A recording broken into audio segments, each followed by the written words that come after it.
Welcome back to the BcT training course. This is a continuation of Module 4. This portion of Module 4 is Session 4, which focuses on a summary of the results from the BcT to be used for rehabilitation design in accordance with the PMED software. There are 3 learning outcomes from Module 4, Session 4. They include to define the use of BcT output parameters in pavement rehabilitation design in accordance with the PMED software, to extract the BcT outputs for PMED rehabilitation design, and to produce a PMED file with BcT-derived information for rehabilitation design. Referring back to the flowchart in Session 1 that introduced the guided process for back calculation using the BcT, Steps 1 through 4 were included in Session 2, while Steps 5 and 6 were included in Session 3. Session 4 of Module 4 will focus on Step 7, or summarizing the BcT results for use in rehabilitation design by exporting the results and file to the PMED software.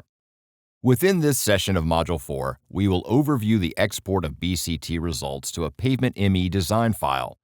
3 topics are covered within Session 4. The first is to provide a summary review of the results. The second is to export the BcT data file and create a PMED file for rehabilitation design. And the third is to normalize deflections to a user-defined target load level. Normalizing the results to a target load level is not needed for rehabilitation design in accordance with the PMED software, but some agencies normalize the results to a load level as well as to a reference temperature for comparing the results at different testing times and between different projects. So, let's get started with a summary of the results. The screenshot for Step 7 is displayed on the slide. Each segment that the user defined from the final segment step will be included on the screen. The segment number, the distance or location boundaries for each segment, and whether the segment is ready or valid for export are listed on the screen. Now, let's move to looking at the summary of results for each segment. To review the results for each segment, the user clicks on a specific segment and the summary of results will be displayed. The summary of results screenshot included in the slide is for Segment 2. Let's simply review each column on the screenshot to review the information available to the user for each segment. The first column is a listing of the BcT layer numbers that comes from the structure definition step setup by the user. The second column is the BcT layer name, also established from the structure definition step. The third column is the PMED layer or material definition name. This column will be blank. The user simply clicks on the drop-down arrow and selects one of the default names established for the PMED to tie that layer to the layers in the PMED software. The fourth column is the average back-calculated elastic modulus in KSI for that layer and segment. The fifth column is the standard deviation of the back-calculated elastic modulus for that layer and segment. In this example, Layer 3, or the granular base or a crushed gravel, is fixed because it is considered a thin layer, so the standard deviation and coefficient of variation are 0. The sixth column is the coefficient of variation of the back-calculated elastic modulus for that layer and segment. The seventh column is the average layer thickness for that layer and segment. And the eighth and last column is the Poisson's ratio for that layer and segment. The other information for a summary of results includes the rehabilitation analysis type or design strategy, the average load transfer efficiency for the segment, the average mid-depth asphalt or Layer 1 temperature and the approach used to determine the mid-depth temperature of the asphalt layers, and finally, the frequency of the FWD. A value of 10 Hz is the suggested frequency to be used. Remember from the previous session, the coefficient of variation is a variable used to assess the results from the back calculation process. So, the next slide will focus on that variable and how it is used to assess the results. The coefficient of variation is suggested for use in assessing or judging the back calculated elastic layer moduli. These are really rules of thumb regarding the range of values for the coefficient of variation that apply to each layer and are not hard rules that always apply. If the coefficient of variation is less than 50%, the results are considered acceptable. If the coefficient of variation is between 50 and 80%, results are considered questionable. In this case, it is suggested the user try to reduce the coefficient of variation, but that may not be possible in many cases. In fact, there will be many cases where the coefficient of variation is greater than 50% and cannot be reduced. The user should try to provide a physical explanation for the higher coefficient of variation of a layer. Extensive damage, stripping or material disintegration, variable depths to bedrock, or highly variable layer thicknesses within the segment can be reasons for a higher coefficient of variations. One technique to reduce the coefficient of variation is to divide the segment into two or more segments, but that requires redefining the structure definition and rerunning the back calculation step. If the results are greater than 80%, the user should consider trying to improve the results or reducing the coefficient of variation, as we just noted for the previous bullet.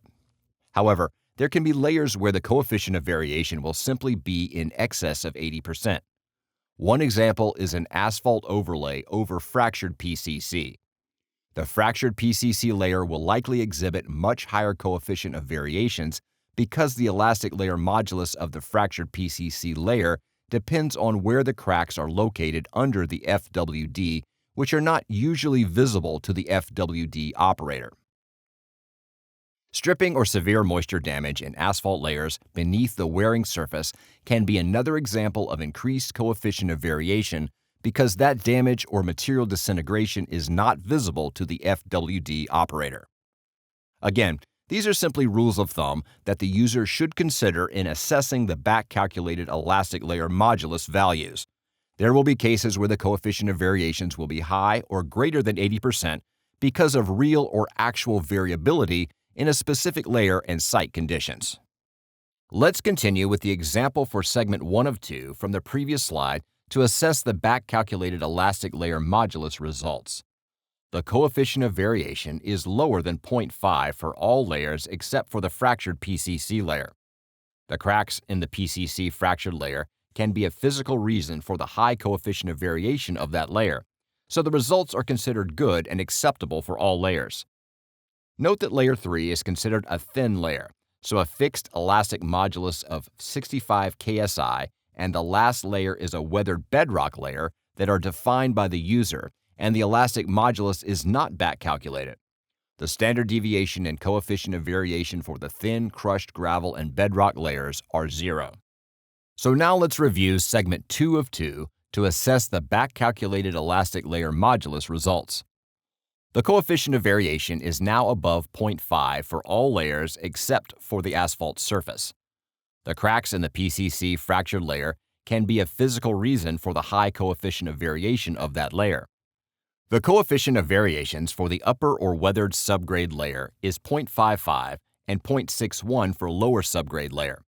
So, are these results considered acceptable, or should the user try to reduce them?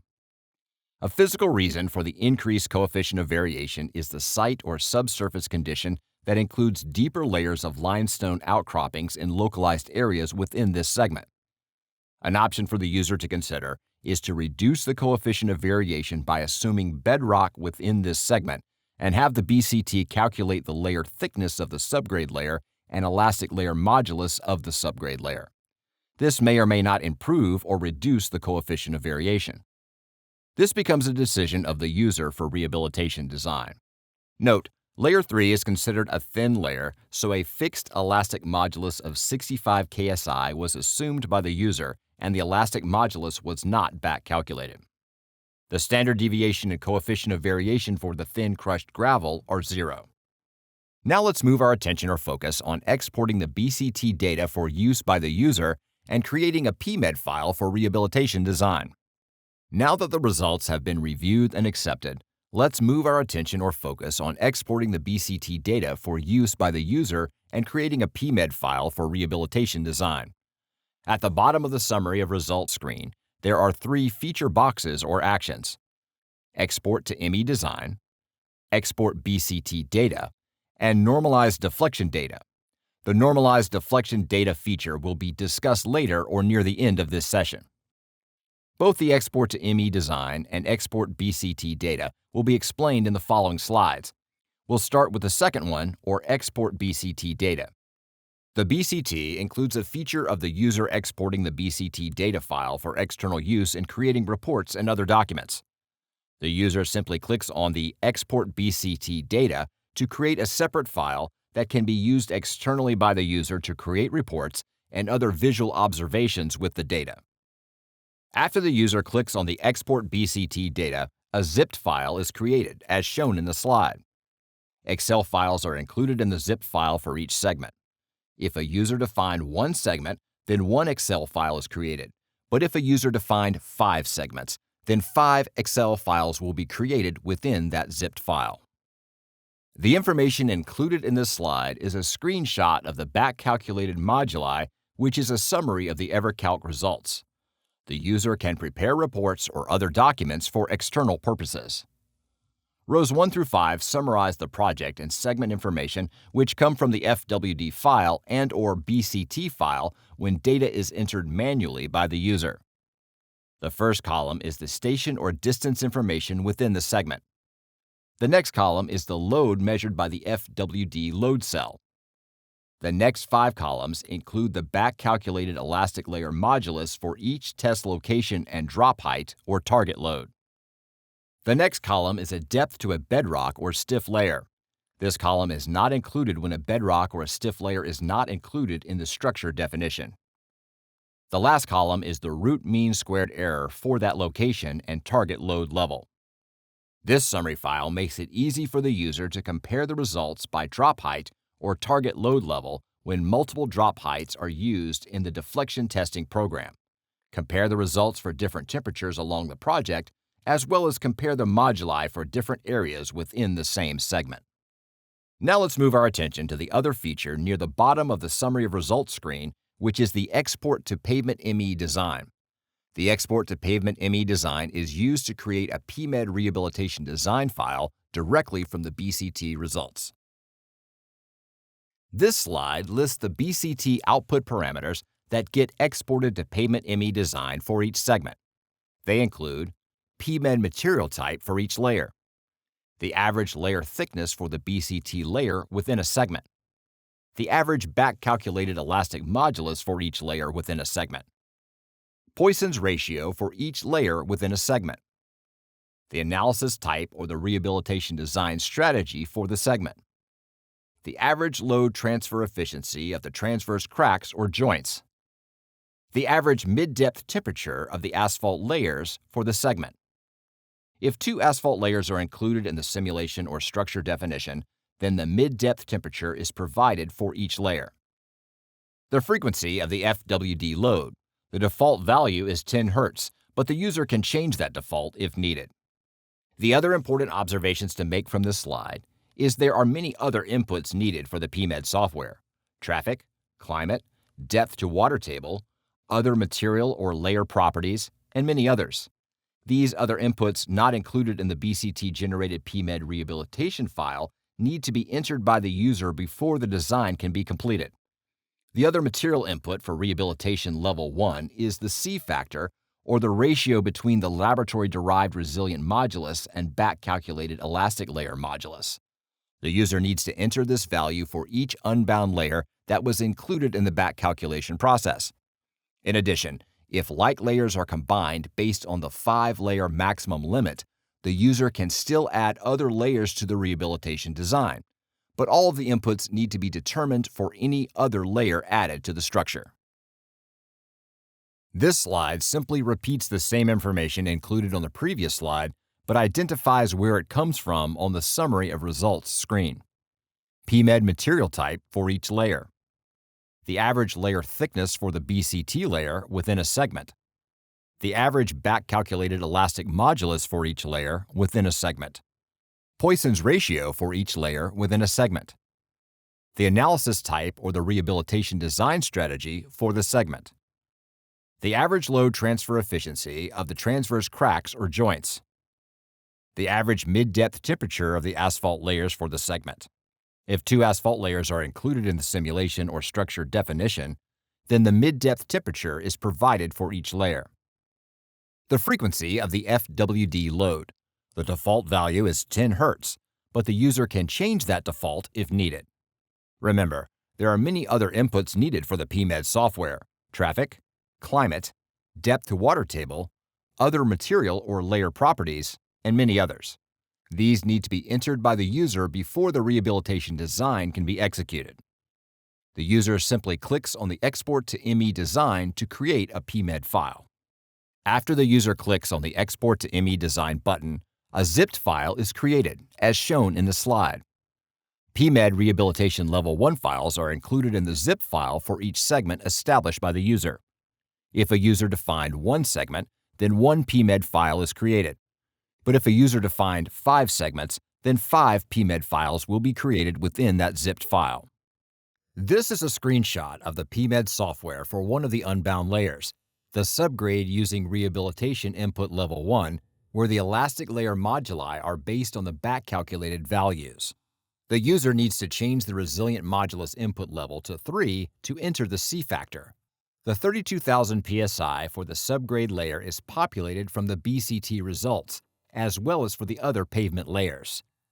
The C factor shows as 1.0, but needs to be changed to the default value of 0.35 or whatever value the user has defined as the default value. The layer thicknesses are the average layer thicknesses from the BcT results for the specific segment.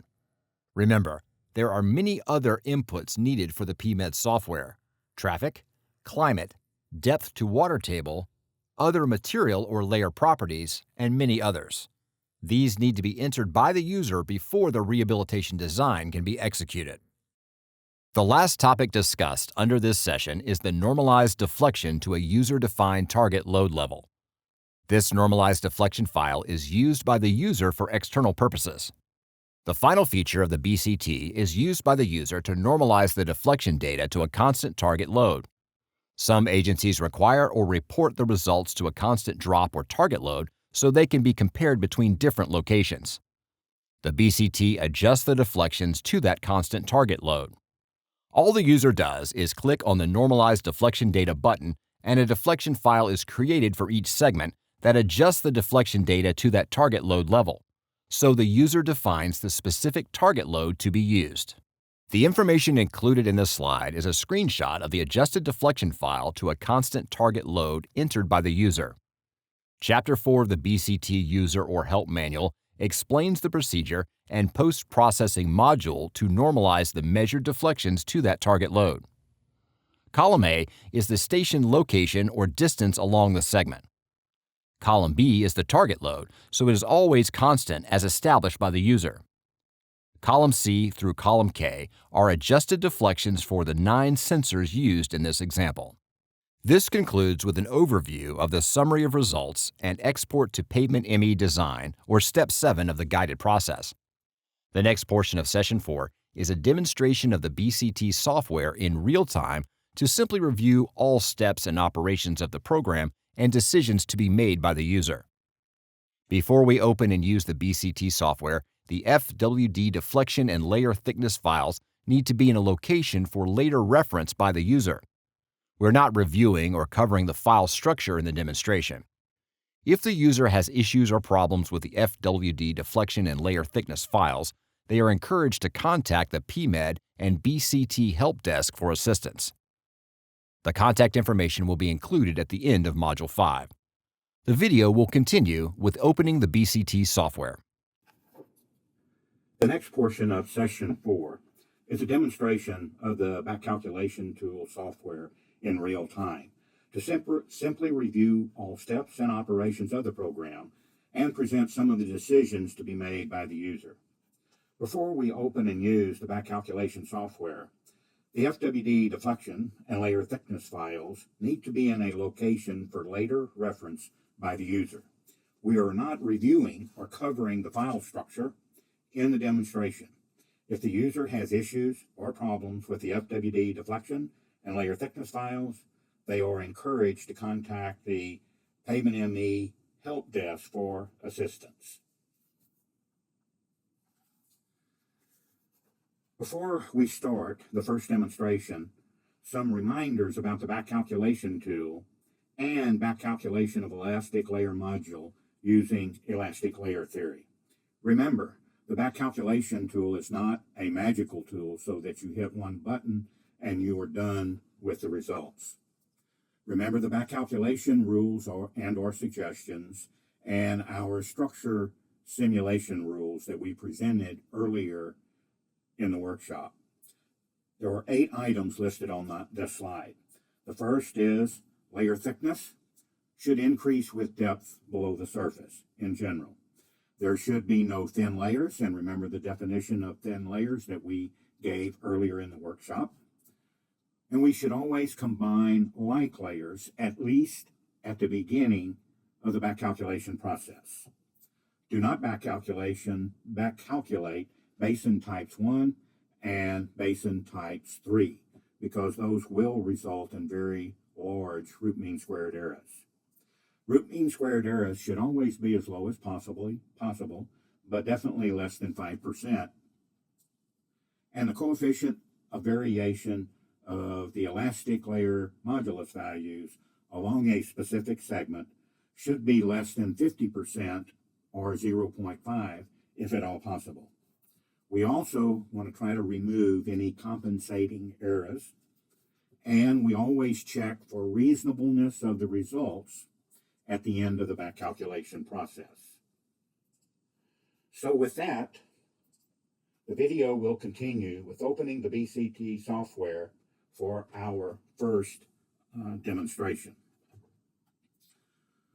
So we're going to go to the first demonstration, and we've already opened the Payment ME software. And so we want to now look at the BcT software. And this will be our first demo. So we're going to open the project and extract the deflection files and the layer thickness files for demonstration number 1. Before we do that, though, this demonstration is for a flexible pavement being evaluated for a rehabilitation design. The flexible pavement consists of a relatively thin asphalt layer over a crushed gravel over a subgrade soil that varies from an A27 to an A24 or a coarse grained soil. So with that, let's create the project, and we'll go through the same steps that were used and presented in the earlier portions of Module 4. So our deflection file is a GEOS file for demonstration number 1. So remember, these are the other deflection file structures that are allowed in the BcT. This is a GEOS file, so that's the one that we highlight or click on. The next file is recovering the file itself. And so this is the FWD deflection file for this rehabilitation project or rehabilitation design project. So we're simply going to open it.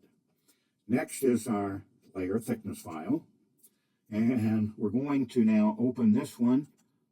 This is basically GPR, or ground penetrating layer data that was used.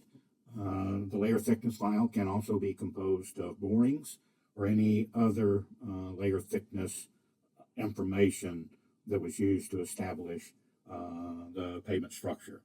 So we'll open this, or click on this and open it.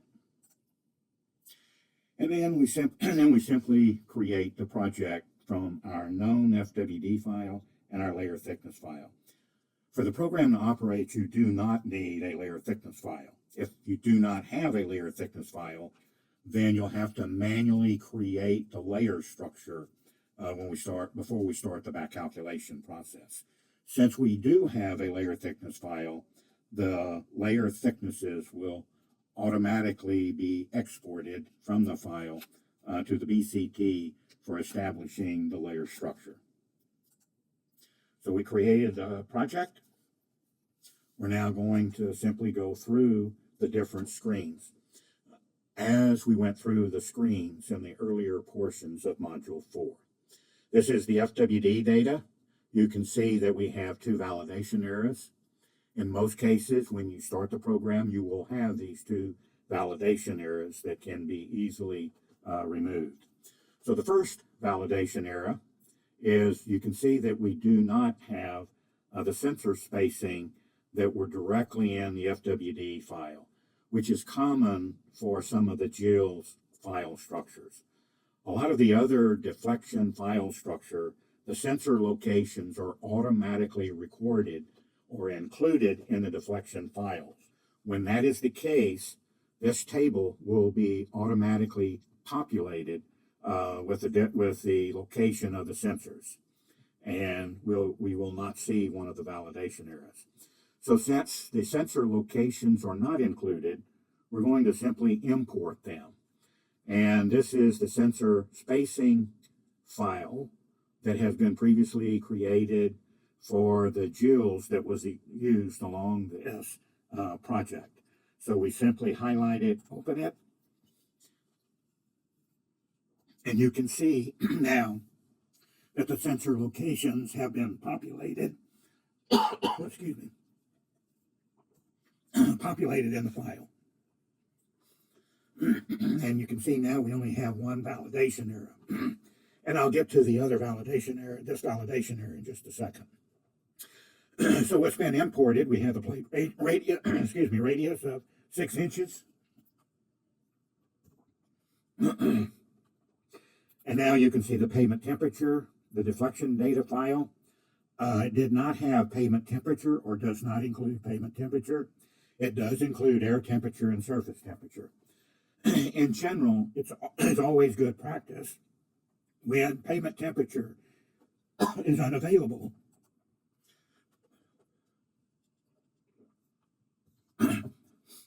We have the program calculate pavement temperature. In general, we'll use the Bell's curve. So using the Bell's curve, we need the previous daily average temperature and the time of the deflection testing. The time of the deflection testing is usually in the deflection file. So the time of the deflection file, we can simply include it, and it's 10:19 a.m. And then the previous day average temperature during the deflection testing from the previous day was 61 degrees Fahrenheit. So we simply enter that value. If we were using the Southgate or Asphalt Institute procedure, we would only need to enter the previous 5-day average air temperature. However, we're going to use the Bell's curve and having the program calculate pavement temperature.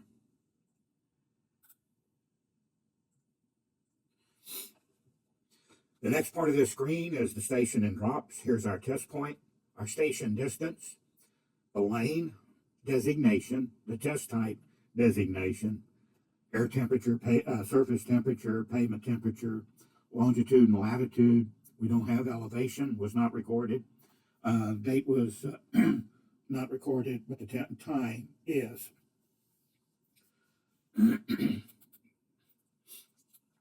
So we will now scroll down to the end of the file to remove the other validation error. This other validation error. The other validation error, which you normally will always have, is that the target load level is not included. For this specific project, we had only 3 drops at the same drop height. Drop 1, 2, and 3, all at the same drop height. Our target load was 9 kips, so the user would have to manually enter those. And remember, the target load and drop sequencing needs to be the same for each test point along the project, which it is. So with that, we can go back up and you can see that the second validation error is now gone. So we removed all the validation errors and we're ready to continue to go to the second screen. Before we do that though, for each of these drops, we have the measured load and the measured deflection from sensor 1 through sensor 8 in mils from this deflection file. The basin characterization for this demonstration was not available or was not determined in accordance with the software. Typically, you will always have the basin characterization. And remember, those are defined as typical and type 2, which you will back calculate.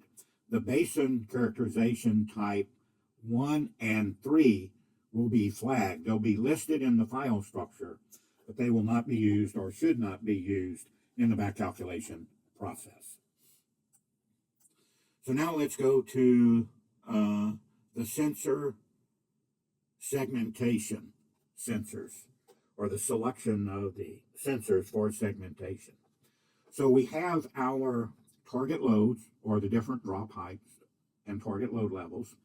And then we have the test type designation, the lane designation, and then the basin characterization. In this case, it wasn't available, so it's always NA. So the sensors that are normally selected for segmentation are always the sensor under the loading plate, and then typically the sensor furthest from the load. The second sensor used in segmentation, is typically a distance below the bound surface material. And you can see here is the layer thicknesses from our thickness file along the project, for the FWD testing. And so for layer 1, you can see we're generally anywhere from about 2 inches to about 4 inches. So our second segmentation sensor could be 8 inches and could be about 12 inches. And you can see how the deflections change from going to the sensor 8 inches from the load versus 12 inches from the load. And you can see that there's not a significant difference in how those deflections vary between 8 inches and 12 inches from the load along the project. So for this project, we're going to use the sensor located 12 inches from the loading plate, which definitely should give us an indication of the crushed gravel base response. The other thing, remember on this screen in red, only one target load option can be used for segmentation purposes. All drop heights or all loads will be used in the back calculation process, but only one is used in the segmentation process. So typically that's either the center or the ladder drop height that was used for our testing sequencing. So that is either the second, in this example, that's either the second drop height or third drop height. So you can see that if we check off the second one, there's not a huge difference. Only in the beginning do we see kind of a difference in the deflection. So in this case, we would typically go to the last drop height and leave it checked. But remember, that's only for segmentation purposes. So for this structure, we generally have between 2 and 4 inches of asphalt at the surface. And then we have anywhere from about 15 inches to about 24 inches of a crushed gravel. So with that, we're going to go now to the final segmentation. And remember, earlier in Module 4, we have a preliminary and a statistical segmentation. Both of these are defined in the appendix of the help manual. The statistical one is usually the one that I use for segmentation, but the user can look at both the preliminary and the statistical one. So the preliminary one, you can see that there would be 1, 2, 3, about 4 segments. They are not necessarily the same for each of the segment sensors, the 3 sensors. And remember, the segmentation is not based on layer thickness, only the deflections. But a user, in selecting the segments, the user should definitely pay attention to the layer thicknesses and how they vary along the project. So going to the segmentation sensor now, you can see that for the sensor under the load, then the sensor 8 inches from the load, basically it says there's no statistical difference as you go from one end of the project to the other end of the project.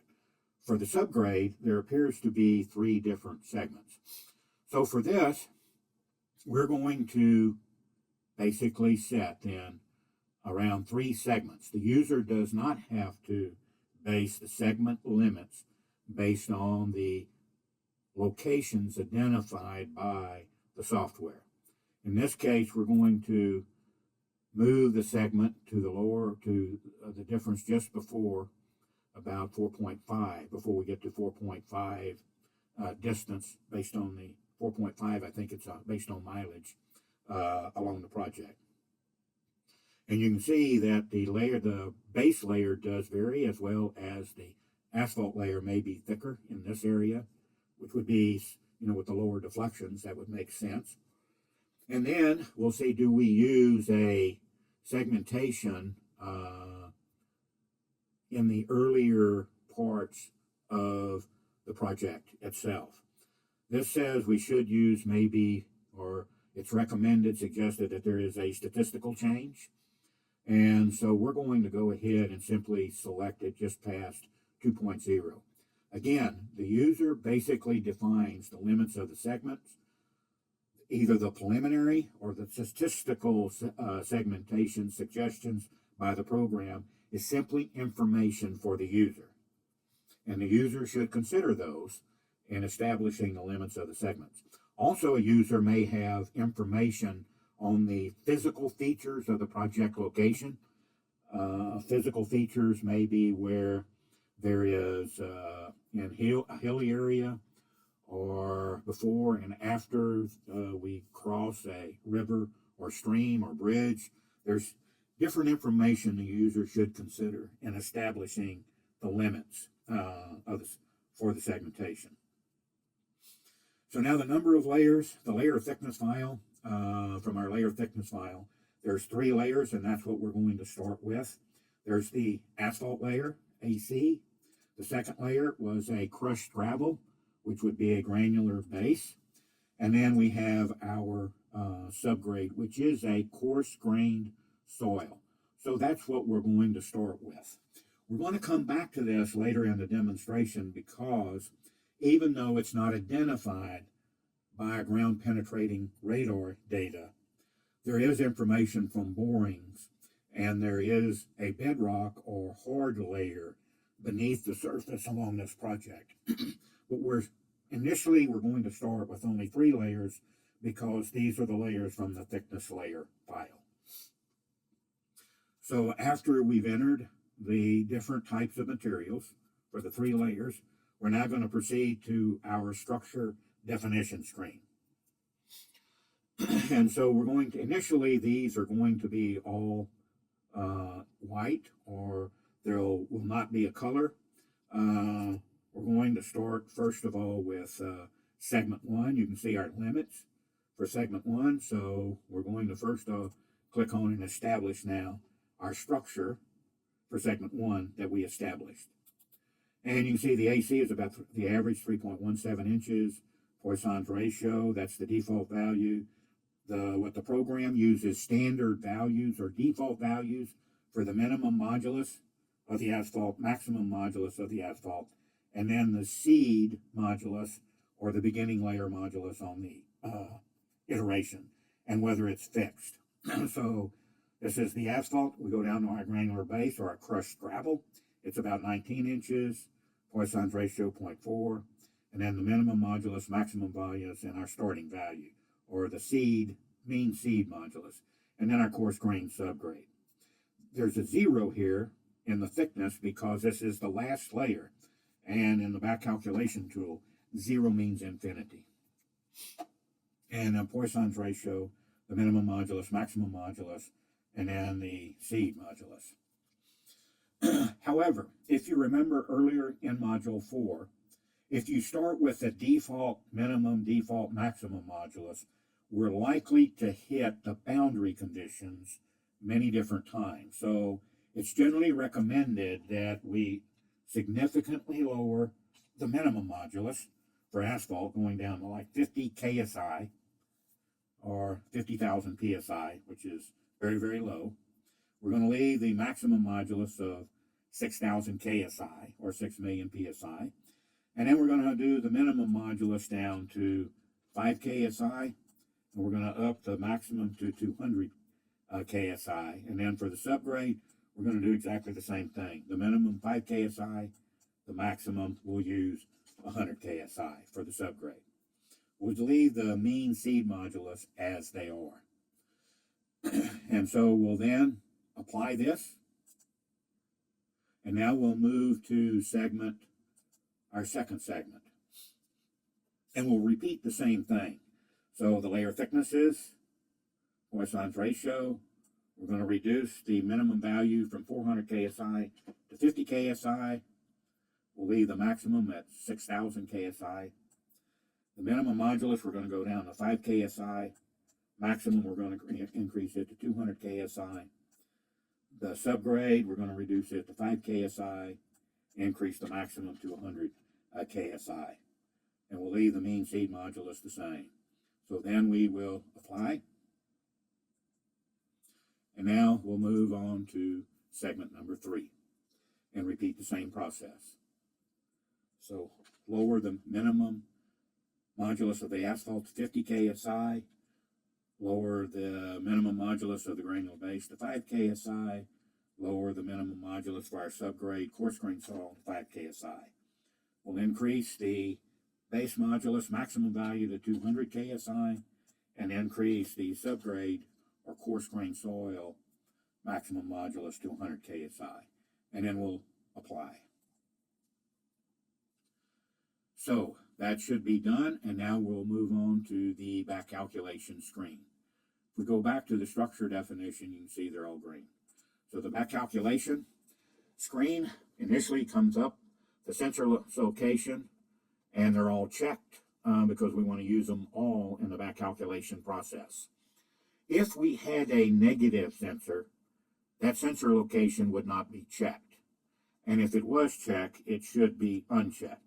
Also, if the user knows that one of the sensors are bad for whatever reason, maybe it was not properly calibrated, and the user doesn't want to use it in the back calculation, the user would simply uncheck it, and it would not be used in the back calculation process.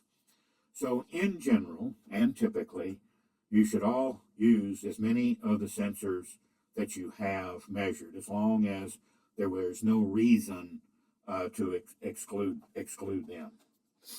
The other item on this screen is the temperature correction. And if you remember from earlier in Module 4, the BcT does have an option that you can have the results for the asphalt concrete, the back calculated modulus, to be corrected or adjusted to a standard or reference temperature. And so if the user would like that to be done, simply check temperature correction and then enter whatever temperature you consider as your standard temperature or your reference temperature. So the back calculated elastic layer modulus for the asphalt layer will be adjusted to the standard temperature. In my opinion, it's best to not adjust the back calculated layer modulus to a temperature within the back calculation process, and have the pavement ME design program adjust the temperatures based on the master curve to the average pavement temperature and the frequency from the FWD during the deflection testing procedure. So we're going to leave this unchecked, and then we're simply just going to back calculate, and then the results should come up very quickly. So we can look at each of the segments. We'll start with segment 1 first, and we look at modulus, layer compensation, and depth of bedrock. Since we did not include bedrock or a hard layer as our lower layer, then this will always be blank, or there'll be no information because we didn't have a layer identified as bedrock. So let's start with segment 1 and look at the modulus. One of the first things that you should look at is the lower graph, which is the root mean squared error along the length of segment 1.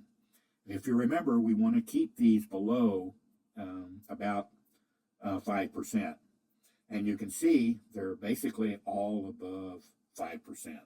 What is the reason for that? And so if we go up and look at our individual layers, you can see that we hit the maximum value of the asphalt of 6,000 KSI for the asphalt layer. So we hit a maximum value. You can also see then for the granular base, we did not hit any boundary. And then on the subgrade soil, we hit the two of the boundaries. So we hit a couple deflection points that hit the boundary for the subgrade, and then definitely for the asphalt layer itself. And we'll put these on a log scale so we can look at them all. So if you hit a boundary condition for the wearing surface, base, subgrade, and any other layer you might use, you're typically going to have very high root mean squared errors, which is the case. So we'll want to rerun these, modifying our layer structure and our upper and lower boundaries for our modulus values. So let's quickly look, before we look at layer compensation, then let's look at the other segments. So we'll now go to segment 2, and you can see again, we hit the boundary for the asphalt layer. We did not hit it for the base, and we did not hit it for the subgrade. But you can also see that the root mean squared error is very high. It's definitely above 5%. The program normally starts with an RMSE threshold value of 100. That's so the user can basically see how accurate or closely we predicted the measured deflection basins. And for segment 1 and segment 2, we did a very poor job for matching the measured deflection basin. So we have very large errors. That means the back calculated layer moduli, we should have we don't really have any confidence in those back calculated layer moduli. Now let's look at segment number 3. And it's the same thing. We hit the boundary on the asphalt layer. We did not hit it on the base, and we only hit it at one point on the subgrade. And again, for segment 3, root mean squared error for all the deflection points are greater than 5%. So rather than proceed along or to the next screen, our root mean squared errors are very high. So as I noted previously, I wouldn't have a lot of confidence in the back calculated layer moduli. So in that case, we should go back to our structure definition. And now we want to make some modifications. So the question should be that the user should have is, should we increase the upper limit for the maximum value and leave everything the same? Or should we include the bedrock that we know is there? So in this case, we're going to do both. So we're going to first of all go to simulating 4 layers. So if we click on 4 layers and then click the check button that has a stiff or bedrock layer, you can see that basically the thicknesses remain the same. All we did, we added the bedrock layer. So what do we need to change? So for segment 1, we have to include the thickness of the subgrade. So from our borings, about 100 inches is an overall typical value along this project. So we're going to enter 100 inches. And some of the borings came from previous bridge borings that were much deeper than typical roadway borings. So we know that we do have bedrock somewhere at about, let's say, 10 feet, between 8 and 10 feet. So we're going to simulate that in our back calculation process. However, since we hit the maximum modulus, and since this is an older project where the asphalt would be more aged or harder or stiffer than new laboratory measured values, we're going to increase the maximum values to basically 10,000 KSI or 10 million, which for really is too high. But again, we want to make sure that we expand the limits so that the back calculation process does not hit a minimum or maximum limit if at all possible. So in our minimum values, for the base, we really didn't hit it, but we're going to go down to 2 KSI for the base. For the subgrade, we're going to go down to 2 KSI, but we did hit the maximum in a couple locations, so we're going to go up to 200 KSI for the subgrade as our maximum value for the iteration process. And we're basically going to leave everything else the same. Also note that for the layer 4 bedrock that was added, it's checked or fixed, so we're not going to back calculate the modulus of this layer. So everything has been filled out on this screen, and so we will do apply. We'll go to segment 2, and basically we're going to repeat the same thing. So we're going to increase the number of layers to 4. Our last layer will be a Steph or bedrock. So our thickness of the subgrade, we're going to set just as 100 inches. And we're going to change the maximum AC modulus to 10 million or 10,000 KSI. Our minimum base is 2 KSI. Minimum subgrade, 2 KSI. And then we're going to increase the maximum subgrade modulus to 200 KSI. Everything else will remain the same. Again, bedrock is fixed, so this is checked. And we'll apply this structure to segment 2. Segment 3, repeat the same process. Number of layers 4, a bedrock layer. Subgrade thickness is going to be 100 inches. Maximum AC modulus is going to go up to 10,000 KSI. Minimum aggregate base, 2 KSI. Minimum subgrade modulus, 2 KSI. And then we're going to increase the maximum modulus of the subgrade to 200 KSI. Again, everything else is the same. We apply it. So since they've been applied, now we're going to go to the back calculation screen itself. And we're just going to back calculate.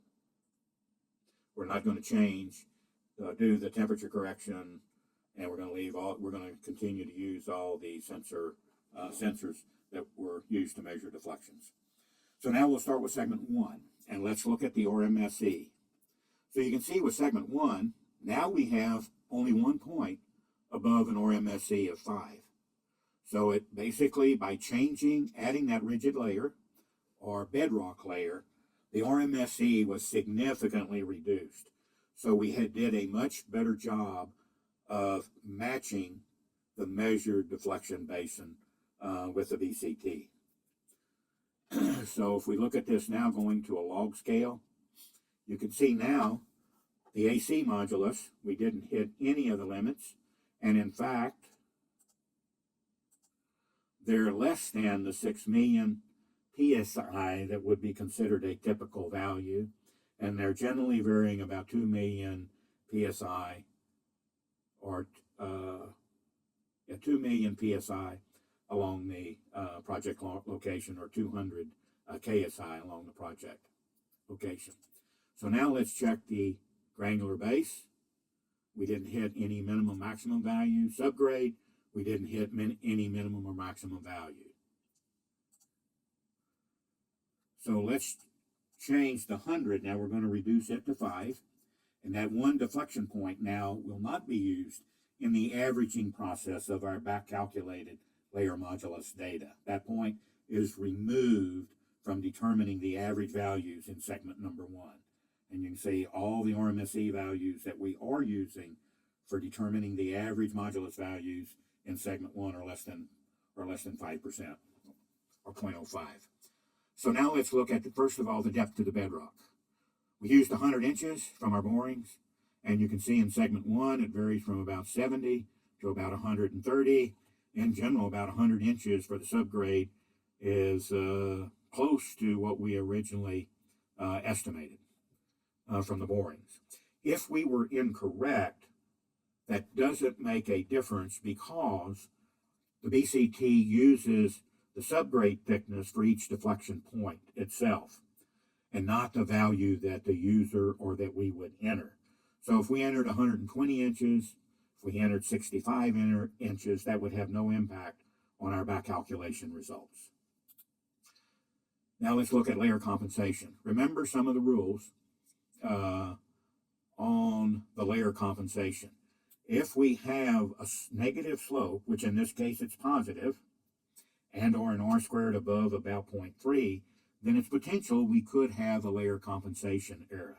In this case, for segment 1, we do not. The slope is positive, so we're not worried so much about layer compensating errors.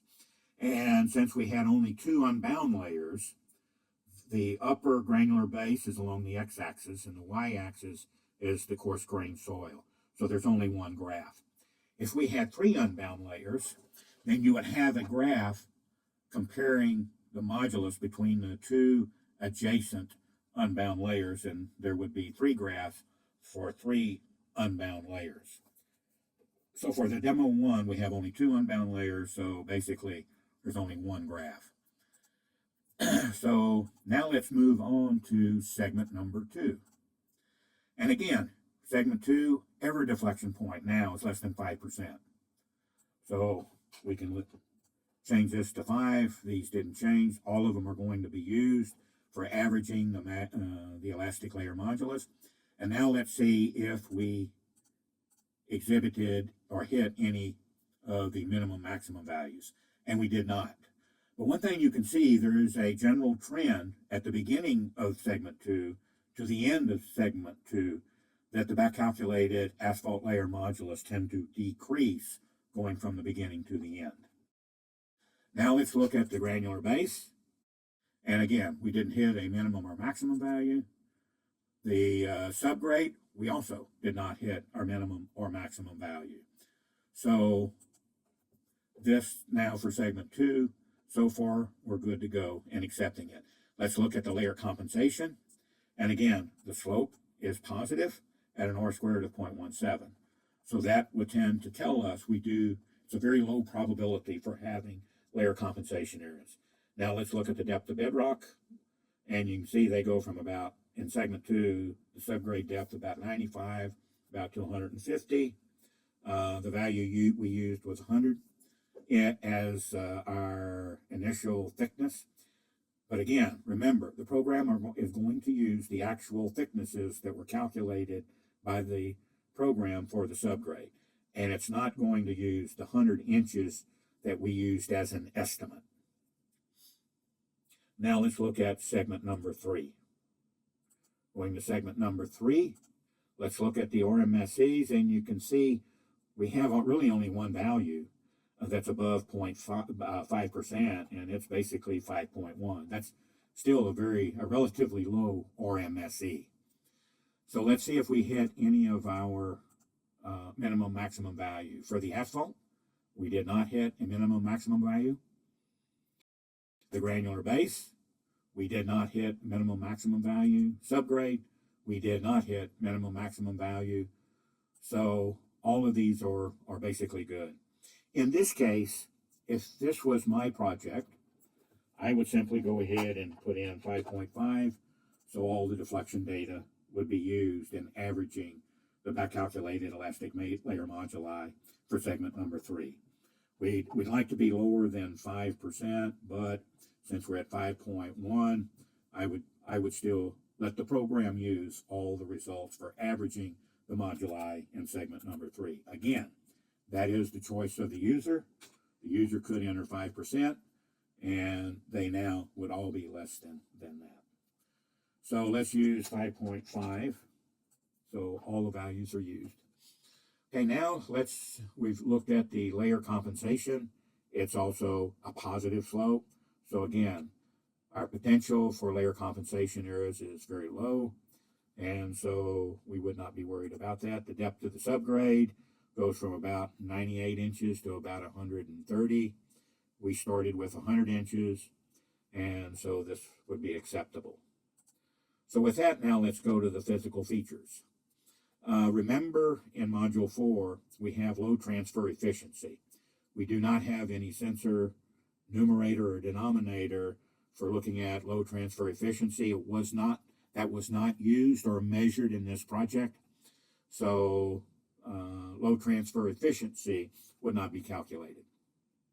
In fact, but as an example, I'm going to show basically how that would be done. So if we had sensor 2 as our numerator and sensor 1 as our denominator, the load, sensor about 8 inches from the load divided by the deflection at sensor 1 under the load, you can see that they're very high. Load transfer efficiency generally being above 70%. But this was not used. But we're going to leave this as is right now.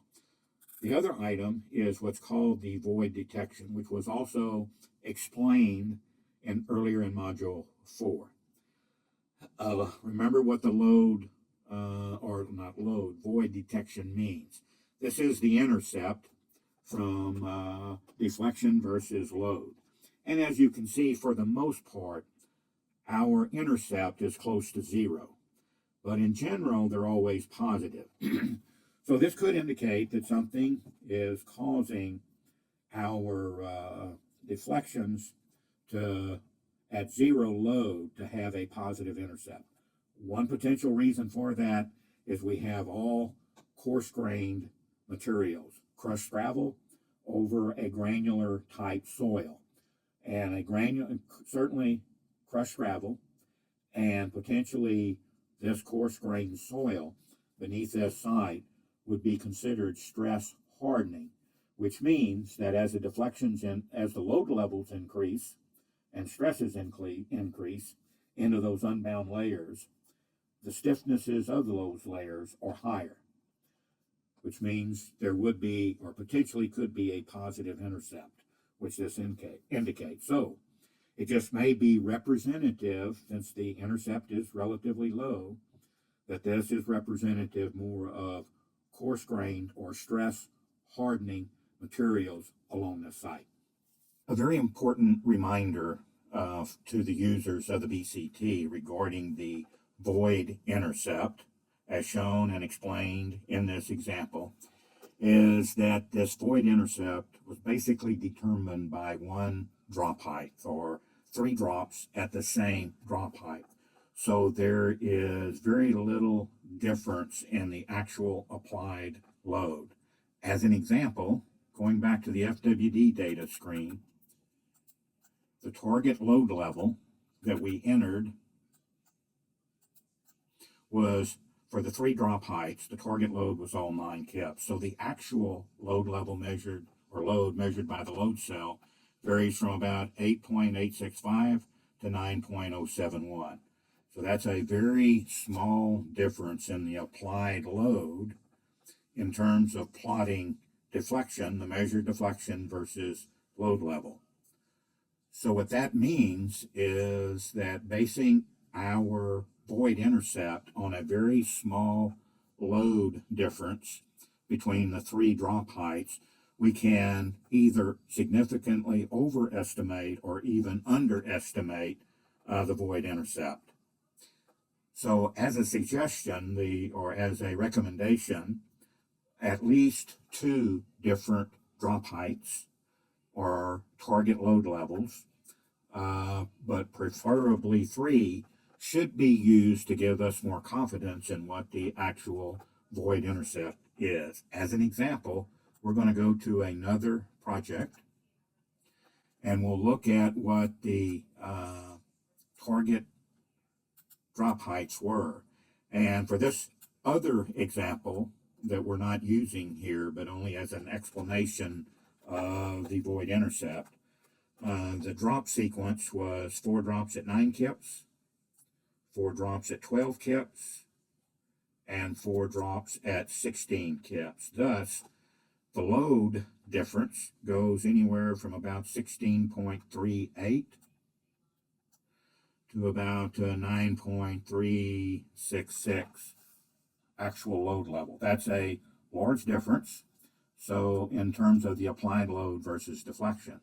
So if we go to the physical features now for this other example project, we can also look at the void intercept and see that the intercept is much less.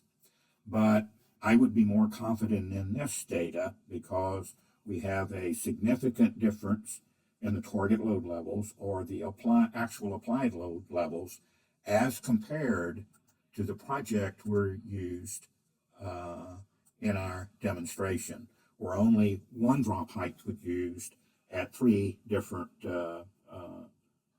drops at the same drop height. And you can see that this void intercept is a lot higher, but we're probably significantly overestimating the true void intercept. So in summary, as a user, please remember that if you're using the void intercept for void detection or any kind of material disintegration or looking at the stress hardening of the pavement structure, is we should use a minimum of 2 drop heights, but preferably at least 3 drop heights should be used. So the next where we're going to go to is our summary of results, or the PMD export screen. And so we have our segments 1, 2, and 3. Let's look at segment 1 first. And you can see our asphalt layer, granular base, subgrade, and then bedrock. So what we have is our average modulus, our standard deviation, our coefficient of variation, which is simply the standard deviation divided by the average modulus, the layer thickness, and then Poisson's ratio. So layer 1, we have about 2 million PSI or 2,000 KSI for the average asphalt modulus. We have coefficient of variation 0.45, which is less than 0.5, so that would be considered good. And then our layer thickness 3.17. Layer 2, our crushed gravel or granular base, we have 39 KSI, which would indicate it's a pretty reasonable material. Coefficient of variation is 0.17, and about 19 inches of our granular or crushed gravel. The coarse grain soil, we have about 19 KSI, coefficient of variation of 0.26, which is very good, and a thickness of about average thickness within this segment 1 of 85 inches. And then obviously the bedrock layer, which did not vary because it's fixed. So now these are the results segment 2. Now let's segment 1.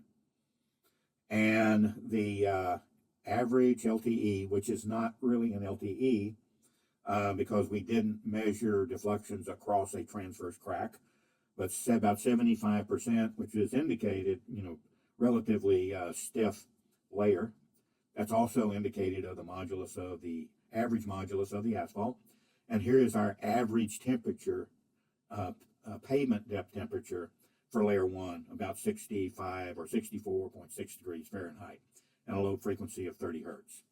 So now let's move to segment 2, and we'll look at the same information. So our average modulus for segment 2 is now about 3.6 million PSI, or 3,600 KSI, coefficient of variation 0.2, and the layer thickness of about 3 inches. Our crushed gravel, about 57 KSI, which is good. Coefficient of variation 0.23, good, and a thickness of 18 inches.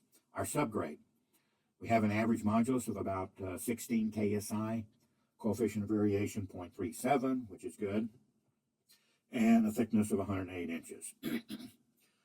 Average mid-depth temperature is about 65 degrees Fahrenheit for segment 2. Now let's go to segment 3. Our average modulus is now 4.6 million PSI, or 4,600 KSI.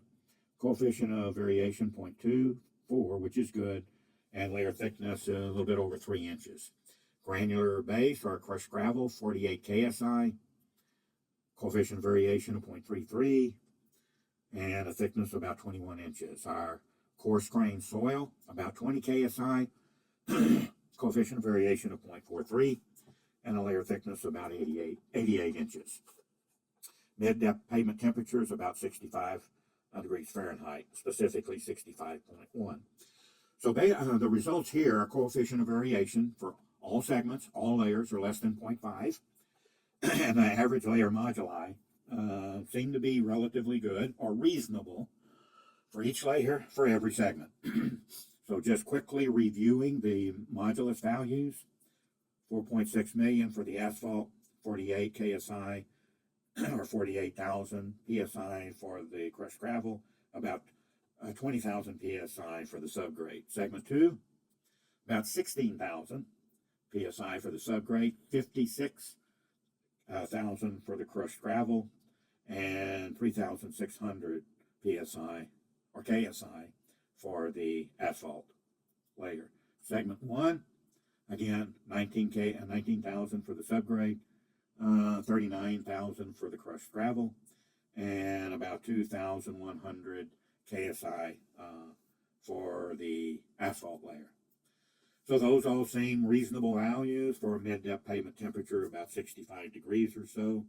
So all these values would be considered acceptable, and the values for segments 1, 2, and 3 are good, in my opinion, to be used in the rehabilitation process for this roadway segment, which could be an asphalt over a existing flexible pavement. So before that's done, we would simply enter the layer structure associated with the Pavement ME software. So layer 1 would be the default asphalt concrete that exists. Layer 2 would be the crushed gravel. And then the subgrade would be an A24 as a coarse grain soil.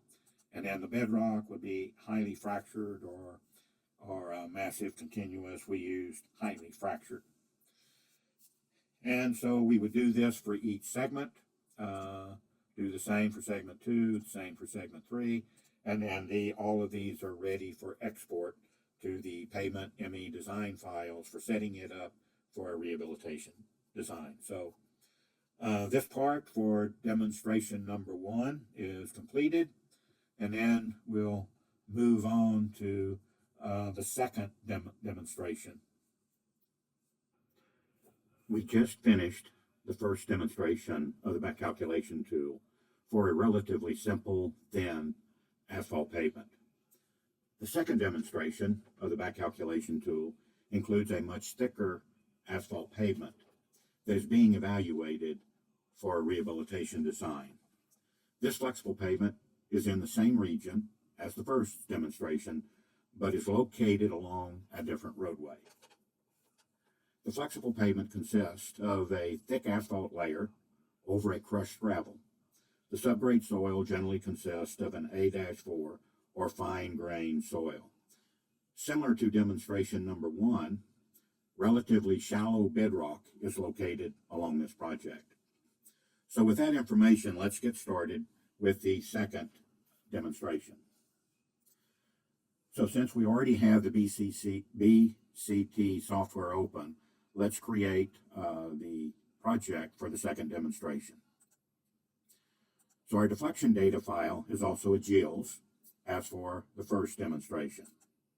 So we're going to be using the GILS format.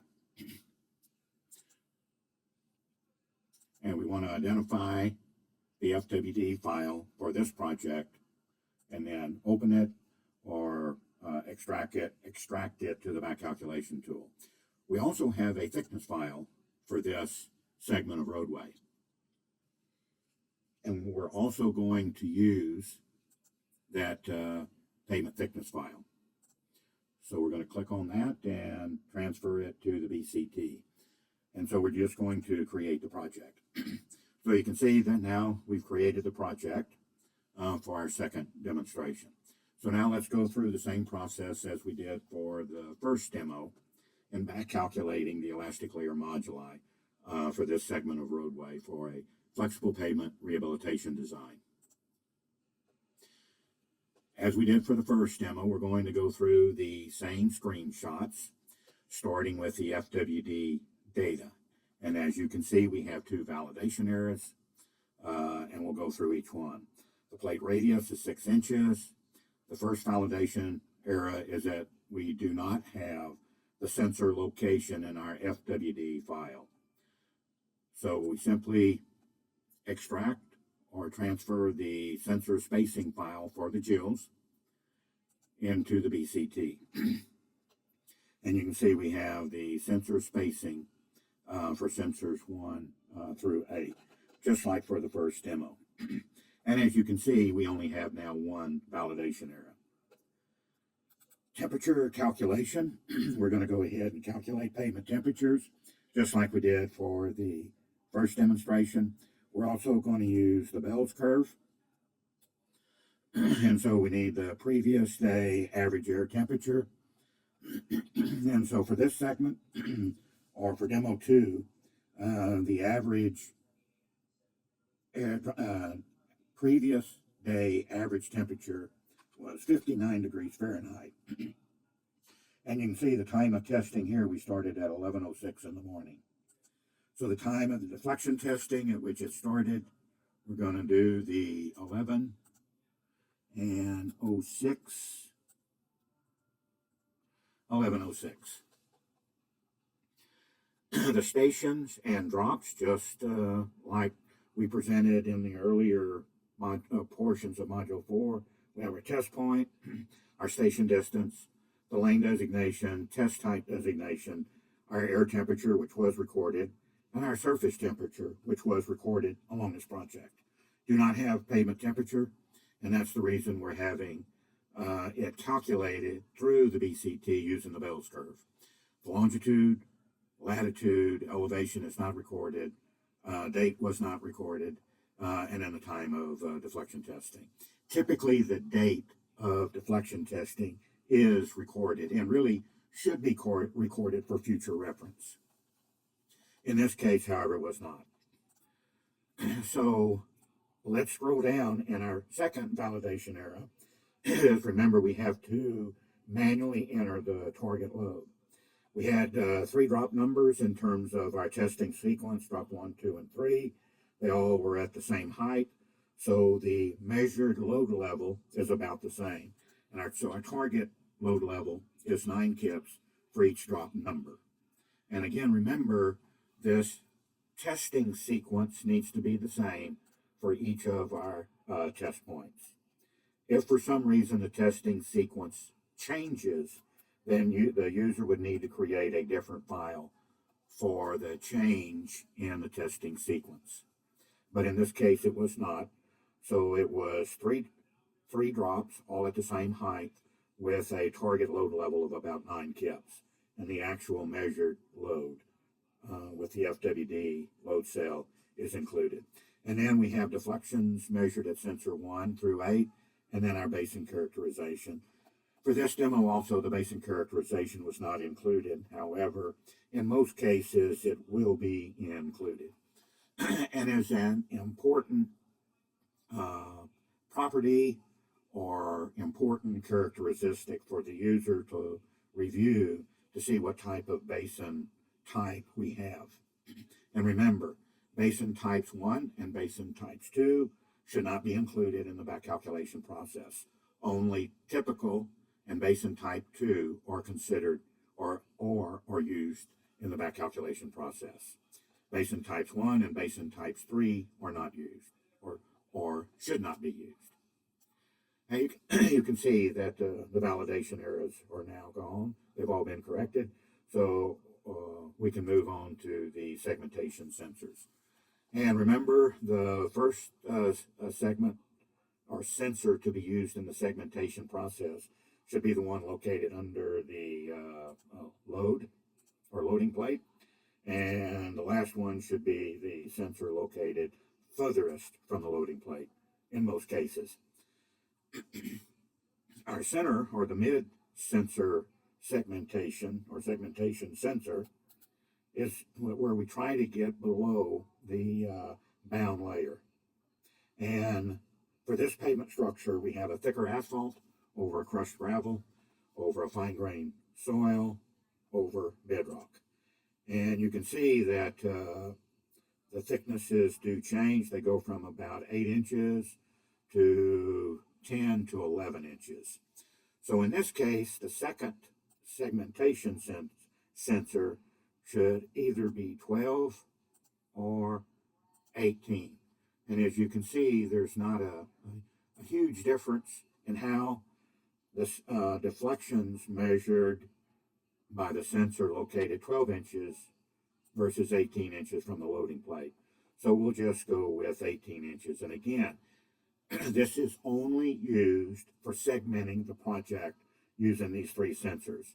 At the loading plate, 18 inches from the loading plate, 60 inches from the loading plate.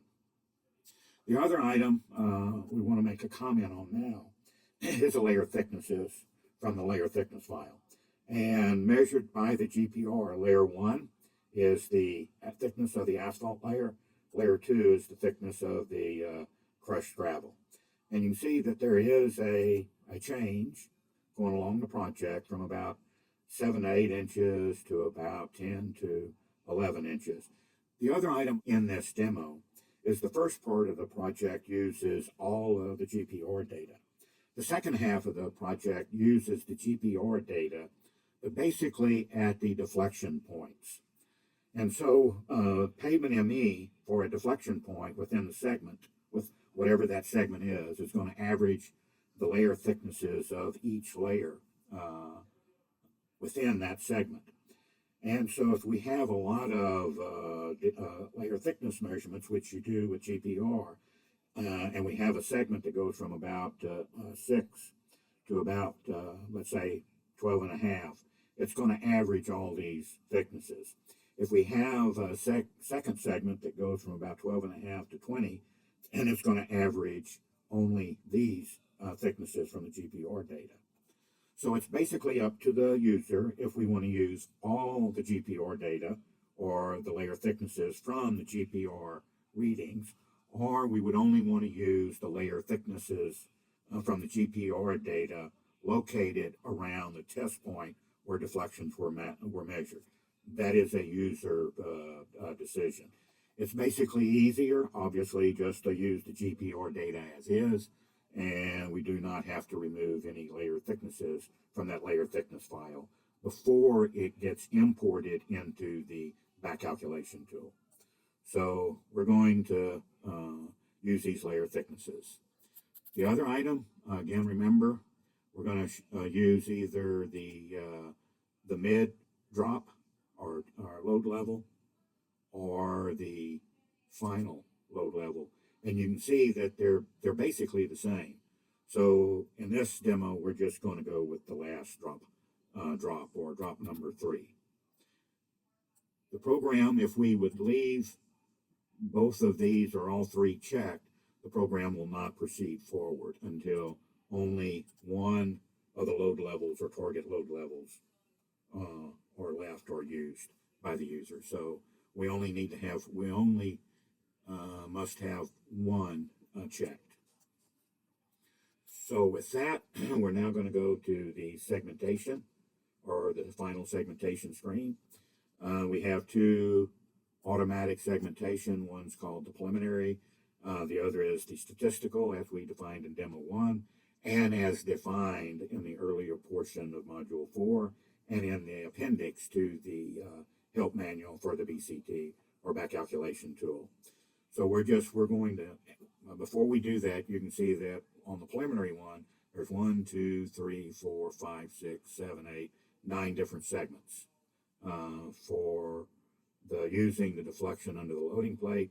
And 60 inches from the loading plate, we have 1, 2, 3, 4, 5, 6, 7, 8, 9 also. But we're going to go to the statistical, and just like for the first demo, using the deflections under the loading plate, there's no statistical difference along the project. Based on the deflections for the sensor 60 inches from the loading plate, there's also no statistical difference. And the sensor 18 inches from the loading plate, you can see that there's 2. However, we also know that the layer thicknesses are not considered in establishing the segmentation. And we can see that we do have a difference. So we definitely want to separate or segment the deflections for the relatively, or for the thinner asphalt layer as compared to the thicker asphalt layer. So for this section, we're going to, using the deflections and layer thicknesses, we're going to select the area or location here. And this would be 2 segments based on layer thickness. A user might want to go in and, since we do have this transition zone going from a thinner to a thicker asphalt layer, is separate these two where we have segment 1, segment 2, and segment 3 now. We can also consider in the earlier part, or the first part of this project, breaking it into 2 different segments, at least the first part of the project, as noted by the sensor located 18 inches from the loading plate. And we're going to go ahead and break this up into 2, but we're going to remove, by right-clicking, this one where we could transition from a thinner to a thicker asphalt layer. And I'll explain later on in the demo why we are adding or separating this part with a thinner into 2 different segments. The other item that we should note along within this last segment is, well, and even in the first part of the project, there's a lot of variation in the deflections measured by not only the under the loading plate, but also 60 inches from the loading plate. And remember that, because when we start looking at the results of the back calculated layer moduli, we're going to come back to this screen because this will be something important when we start interpreting the results from the back calculation process. So we're going to leave this as 3 segments, segment 1, segment 2, and segment 3. And we want to establish the layers. So unlike the first demo, for demo number 2, we're going to use 4 layers, even though we have layer thicknesses from only 2. The first is the asphalt. The second is the granular base or crushed gravel. Layer 3 we know is a fine grained soil from borings and other information along the site. But we also know from borings for the bridges, the historical borings for other features along this project, that there is bedrock that's located relatively close to the surface. And so we're going to, since we know that information, we're going to go ahead and include it in our layer structure definition at the very beginning. So with that, now let's move to the structure definition screen. Now we have our segment 1, segment 2, and segment 3. Let's first establish the layer structure or layer simulation for segment number 1. As you can see, we have our asphalt that's about 7.18 inches, Poisson's ratio, minimum modulus, and we're going to do exactly what we did for demo 1 and what was explained in the earlier part of module 4. So we're going to reduce the minimum modulus to 50 KSI. We're going to leave the maximum modulus of 6 million PSI or 6,000 KSI. Our granular base is about 27 inches, Poisson's ratio, and we're going to reduce this to 5 KSI and increase the upper modulus value to 200 KSI. Our subgrade, we have to manually enter the thickness of the subgrade because it was not defined through the GPR data in our layer thickness file. And so just like for demo 1, the average thickness and the depth, the subgrade depth to the bedrock is about 100 inches. And so we're going to start with a thickness of 100 inches. Poisson's ratio, minimum modulus, we're going to have 5 KSI, and then we're going to have this as 100 KSI for the subgrade, maximum subgrade modulus. And in the bedrock, it's a fixed, we're not back calculating it, so it's checked, and we're going to leave it as is. So we're going to apply that layer structure to segment 1, and we're going to move on to segment number 2. And repeat the same process. So we're going to, minimum modulus for the asphalt is going to go to 50 KSI. The crushed gravel, the minimum is going to be 5. The maximum upper limit is going to be 200 KSI. The fine grained soil, the minimum is going to be 5 KSI. The maximum modulus is going to be 100 KSI.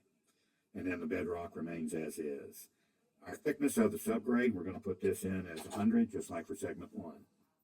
And we're going to apply that layer structure to segment 2. Now moving on to segment number 3, we're going to do exactly the same thing. We have about 10 inches of asphalt here.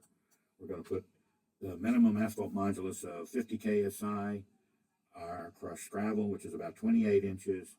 The minimum modulus or lower limit is going to be 5 KSI. The upper limit is going to be 200 KSI for back calculation purposes. Our fine grained soil, the minimum is going to be 5 KSI. The upper is going to be 100 KSI. And the thickness of our subgrade, again, we're going to just use 100 as our initial, or as an initial guess to start the iteration process. And then the bedrock's going to be as is. And so we're going to apply that layer structure, and you can see we now have 3 out of 3. So all of our layer simulations have been imported into the back calculation itself. So now let's move to the back calculation screen. We're going to using all the deflections at the sensors, because there's no reason, we have no known reason to exclude any of these sensors, and we're not measuring load transfer efficiency. We're also not going to do the temperature correction, which was explained during the demo 1. We're going to allow the pavement ME with the master curve to make corrections for temperature in the rehabilitation design. So we're simply just going to back calculate. And just like in the first demo, we're going to go through segment 1, segment 2, and segment 3. So starting with segment 1. We first want to look at the root mean squared error. And you can see that about half of the deflection points for segment 1 has a root mean squared error greater than 5%. So that's very high, or considered high. Change this to a log scale, and we can try to see why these root mean squared errors are high. So we're going to turn off the bedrock, the subgrade, and the granular base, and you can see that we didn't hit the lower or upper limit for our asphalt layer. So now let's look at the granular base, and we generally did not hit the limit of the granular base. Let's look at the subgrade, and on the subgrade now you can see we hit the lower limit. The lower limit was 5 KSI, and we encountered it for most or a large portion of the deflection points. So that's the probable reason why we have a very high root mean squared error. Before we go on, let's go ahead and go through the same process of checking the root mean squared error for segments now 2 and 3. So first of all, segment 2, root mean squared error are generally greater than about 5%. That's very high. The reason why we're hitting, or why we have very high root mean squared errors, is we didn't hit the limits for the asphalt. We hit a couple of limits for the base. And for the subgrade, on the lower value, we hit quite a few of the limits. So that's the reason, again, for the high root mean squared error. Now let's look at segment number 3. And we'll go through the same process. Again, most of these in segment 3 are less than 5%, and we have about 4 or 5 that are greater than 5%. And again, we turn the modulus, back calculated modulus off, and we can see that for the asphalt we generally did not hit an upper or lower limit. We did for the aggregate base hit the lower limit. We did for the subgrade hit the lower limit. So before we go on, we might as well go ahead and reduce the limit of the unbound layer materials. But before we do that, let's look at the depth of subgrade and the layer compensation for segment 1 and then segment 2. So layer compensation, we have a positive slope. The depth of the subgrade, you can see we used 100 inches, but we're basically at about, on the average by the pavement ME, we're somewhere in about 65 inches or so. Let's go to segment 2. Again, we're about 55 to 70 inches depth to the rigid layer or bedrock. The layer compensation, we have a positive slope. It's very shallow, so there's no reason to believe we have compensating areas. Now let's look at segment 3. The slope is positive, so probability for layer compensation area is very small. Depth of bedrock, again, this goes about 55 to about 70 or so. So with that information, now we're going to go back to the structure definition since we hit the limits. And we're going to now change the limits of the minimum and maximum. So for the granular base, we're going to extend it down to 1 KSI and the subgrade down to 1 KSI. We're also going to change 100 to 65, and we're going to apply. And we're going to go to segment 2. And we're going to change the thickness of the subgrade to 65. The granular base or crushed gravel is 1 KSI. The fine grained soil, 1 KSI. And we're going to apply that. Structure to segment 2. And now we're going to go to segment number 3. We're going to change 100 inches to 65 inches. And we're going to change the lower or the minimum modulus for the crushed gravel to 1 KSI and fine grained soil to 1 KSI. And we're going to apply. With that, then we're going to go back to back calculation, the back calculation screen, and we're going to back calculate. And we'll go through now and see about the root mean squared error. So for here, you can see that the root mean squared errors along here are all less than 5%, which is good. That means that our calculated deflection basin is very close to our measured deflection basin, which is what we want. We're going to change this to a log scale, and we're going to see that we didn't hit the upper or lower limits for our asphalt. We're going to check the granular base. Granular base, we didn't hit it, any lower or upper limits. The subgrade, we also did not hit an upper or lower limit for the subgrade. However, you can see the subgrade's very weak, generally about 4,000 psi. That's a very weak subgrade above bedrock. So we'll come back to the weakness of the subgrade toward the end of demo number 2. So let's look at layer compensation, and you can see we have a positive slope of 0.9, so very low probability for layer compensation errors.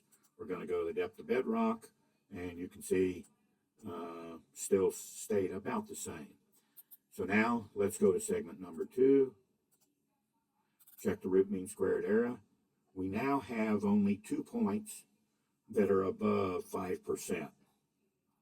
So for here, we're going to do kind of like what we did for demo 1.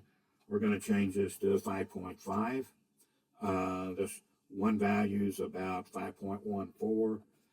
So we include this one value. We're going to use a log scale for looking at the back calculated elastic moduli. We're going to look and see we did not hit our upper and lower limit for the asphalt. We also did not hit the lower or upper limit for our base layer.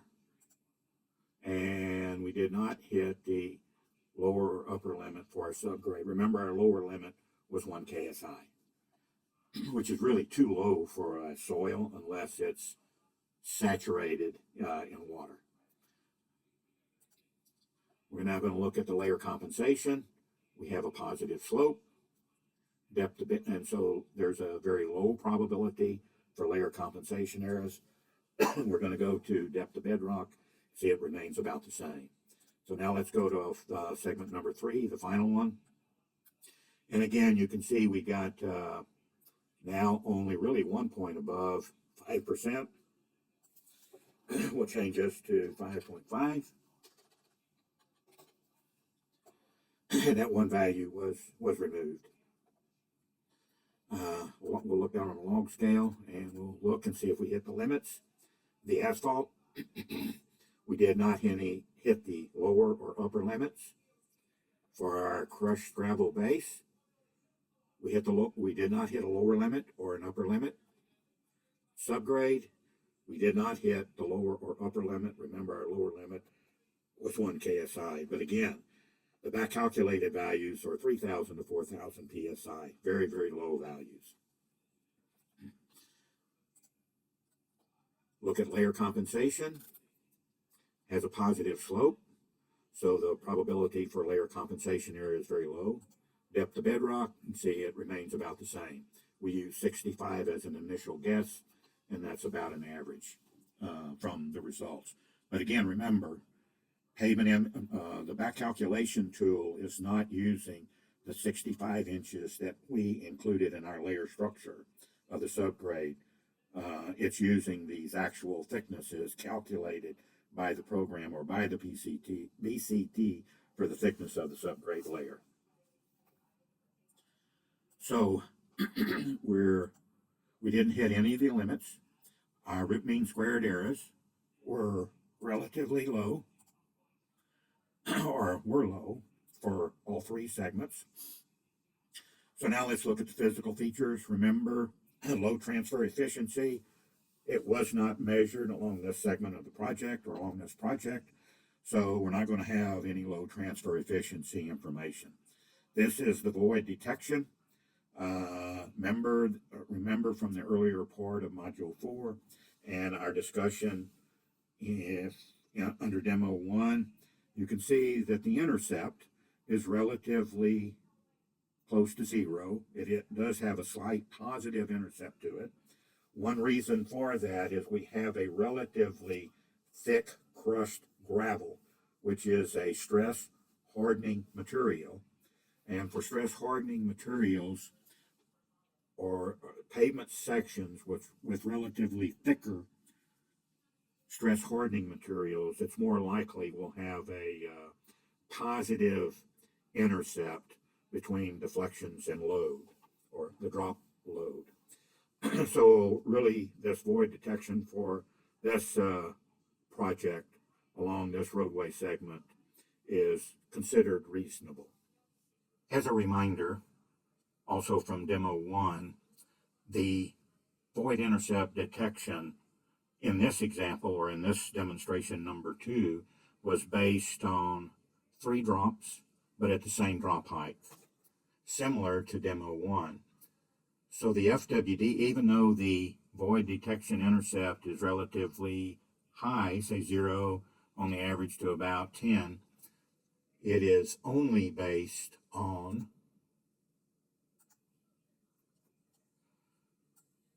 3 drop heights at the same, 3 drops at the same drop height. So the difference in the applied load is relatively low for each drop sequence.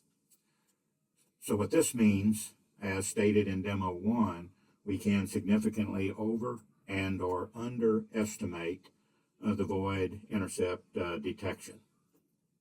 It is suggested and recommended that as a minimum of 2 drop heights, but preferably at least 3 drop heights, be used to provide a better or more reliable estimate of the void detection intercept.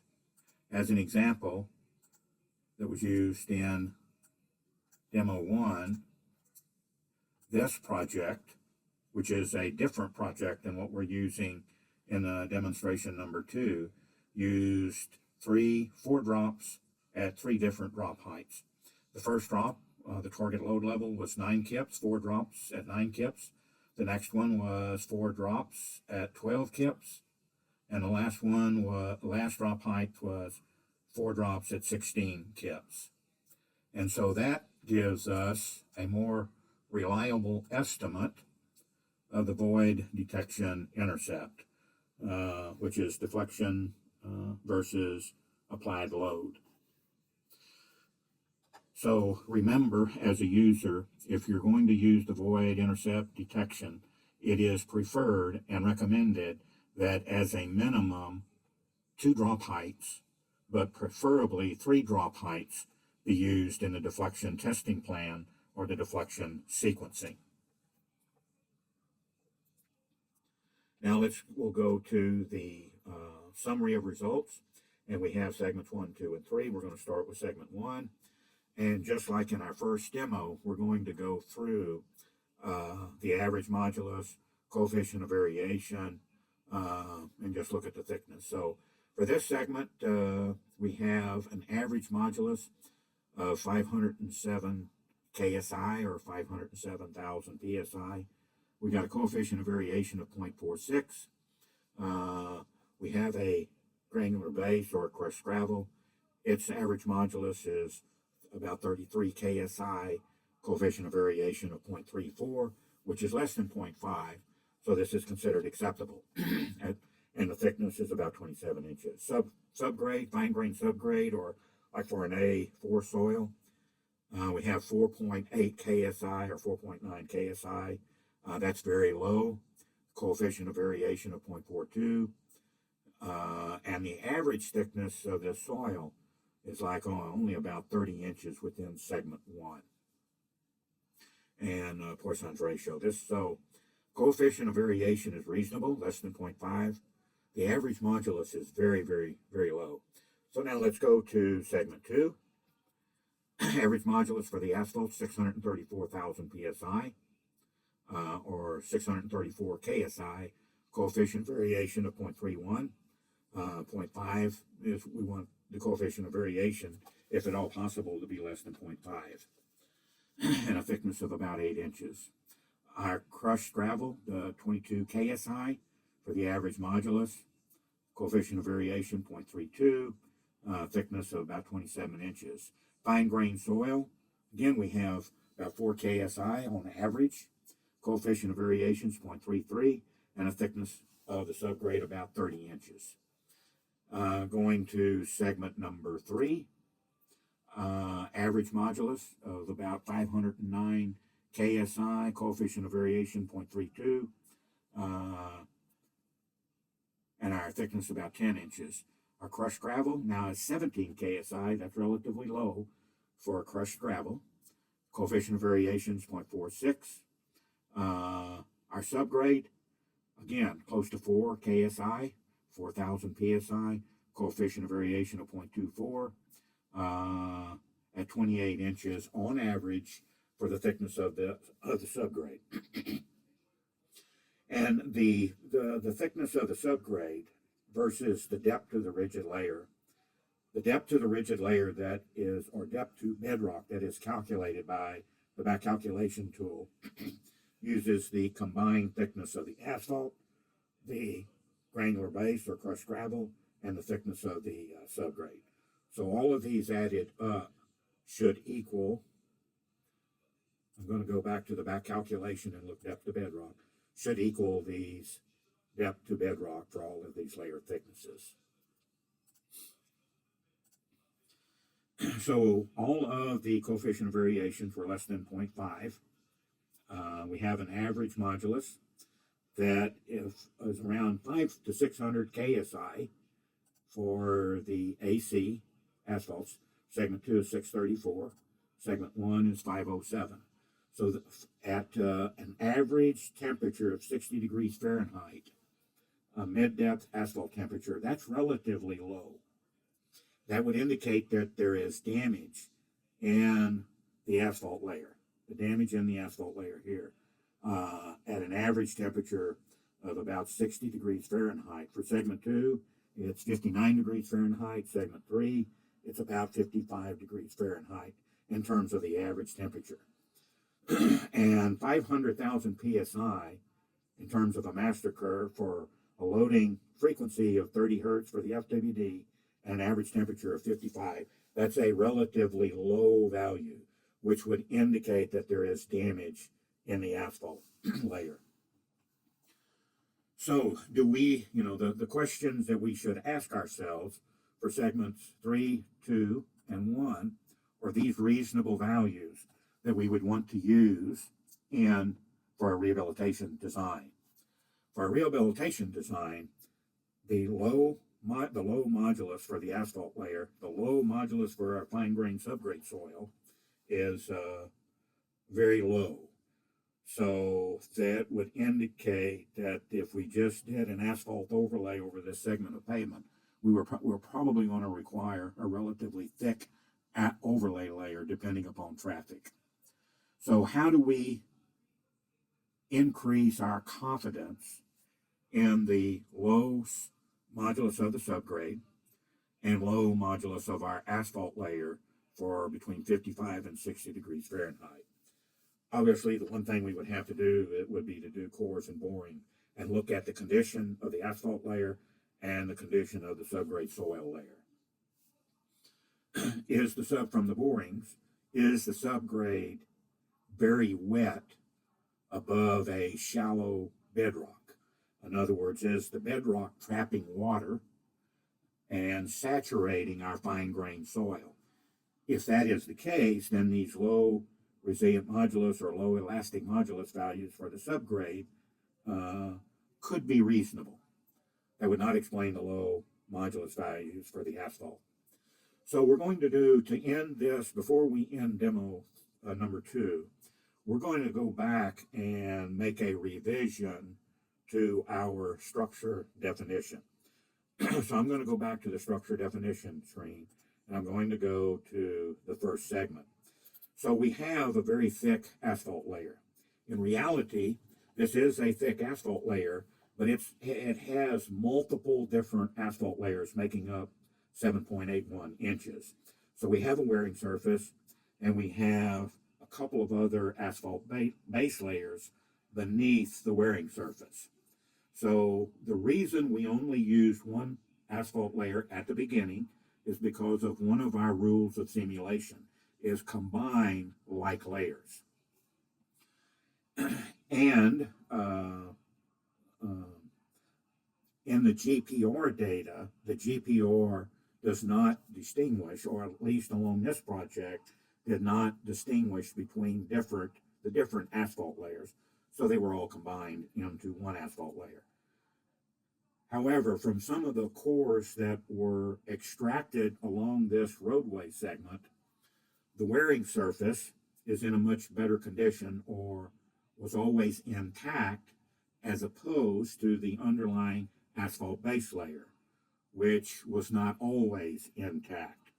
So to show an example and to try to have the back calculation results mimic what we might see from the physical process of the cores and or borings, we're going to use 5 layers. And what we're going to do is we're going to break the 7.1 inches into 2 layers. A 2-inch wearing surface, which would be on the average 2 inches of a wearing surface of the wearing surface along the project, and so that would leave 5.18 inches of an asphalt base. So we're going to revise this and our structure, and so this is going to be our bedrock. This now becomes our fine-grained subgrade layer, and we're just going to have 65 inches. This is going to be 1 KSI. This is going to be 100 KSI.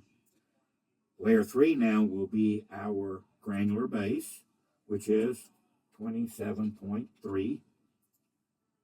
We're going to have the lower limit of 1 KSI, the upper of 100 KSI. This will be the asphalt base layer now, and this will be 5.81 inches. And so this will leave 2 inches for the wearing surface. And we're going to do and our lower limit now will be 50 KSI. And so that is separating the wearing surface of 2 inches and our asphalt layer. However, back calculating a 2-inch wearing surface above a 5.81-inch asphalt base is not very likely. So we're going to fix this, and we're going to use the master curve to estimate the mean seed modulus that's going to be used in all of our back calculation process. And this seed modulus is going to be 1,700 KSI. So this value was obtained externally using the laboratory dynamic modulus data for good intact material of the wearing surface at a loading frequency of 30 hertz at a mean pavement depth temperature between 55 and 60 degrees Fahrenheit. So we're going to use 1,700 KSI in this example. And so we're going to now apply that structure, and then we're going to repeat the same thing for segment number 2. We're going to add a layer, and we're just going to repeat everything. So for second segment, I'm going to do a little bit different than I did for the first segment, and I'll explain that in just a minute. 65, change this to 1. We're going to change 50 to 100. Granular base. Granular base is 26.53. We're going to change the lower limit to 1 KSI and the upper to 200 KSI.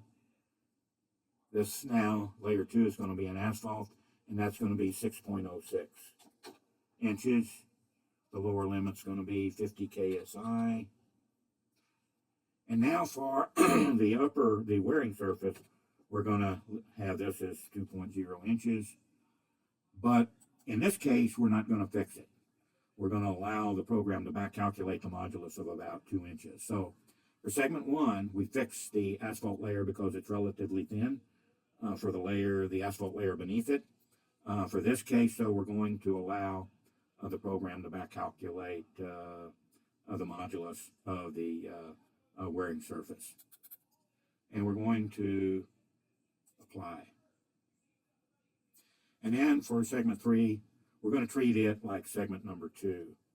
So we're going to we're adding that layer. So we got to change layer 5 to bedrock, change layer 4, fine grained soil. It's going to be 65 inches. Going to change this to 1 KSI. Going to change this to 100 KSI, the upper limit. We're going to change layer 3 to a granular base, and this is going to be 28.18. Lower limit 1 KSI, upper limit to 100 KSI. And this is going to be our asphalt base layer, and so it's going to be 8.04 inches with a wearing surface 2.0 inches. For layer 2, the minimum of the asphalt is going to be 50 KSI. Everything else remains the same. We're also going to have this back calculate, and we're going to apply.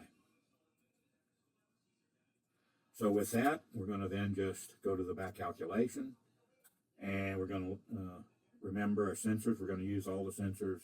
We're not going to do the temperature correction, so we're just going to back calculate.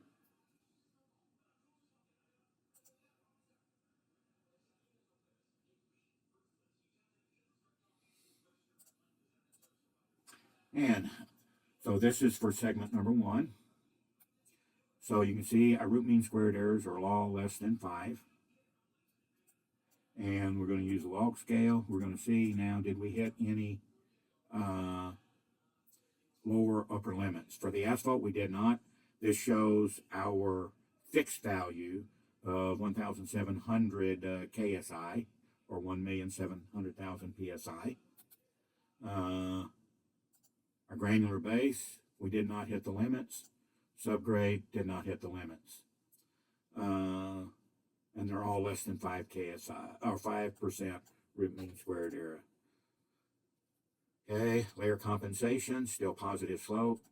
And again, depth to bedrock. Now, the one thing that we noticed here, that breaking the asphalt into two layers, the depth to bedrock slightly increased in terms of calculating the depth to bedrock. So that did increase a little, not much, but a little by the program and the modulus. Now let's go to our segment number 2, and we're going to look exactly at the same thing. So we have, again, only one point that has a root mean squared error greater than 5. So we're going to enter 5.5 to include this value right at 5%, which was 5.03. And let's see if we hit any of the upper and lower limits. Now for segment 2, you can see that there's a big change in the back calculated modulus of the wearing surface.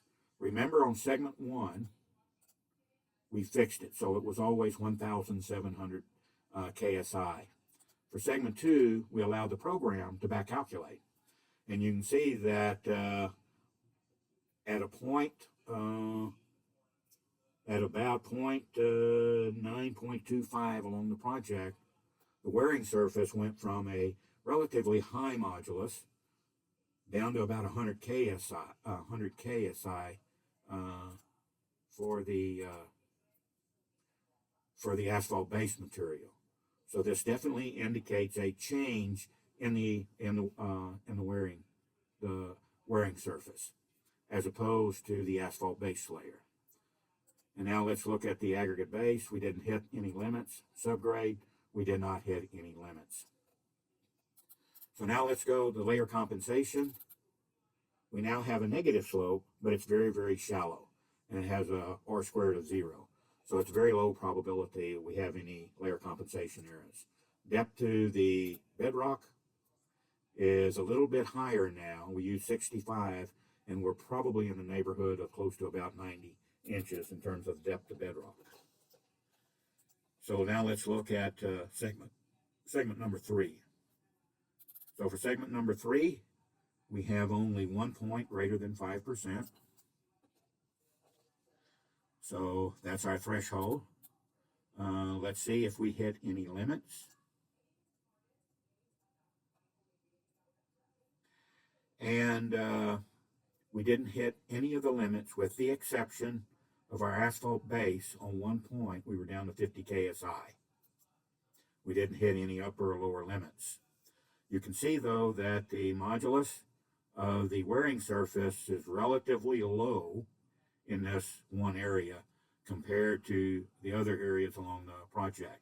And again, we allowed the BcT tool to back calculate the modulus of the wearing surface as well as the asphalt base.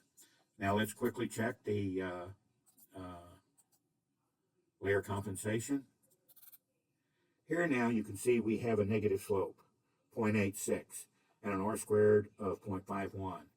So the upper granular base is inversely proportional to the subgrade, or the lower subgrade unbound layer.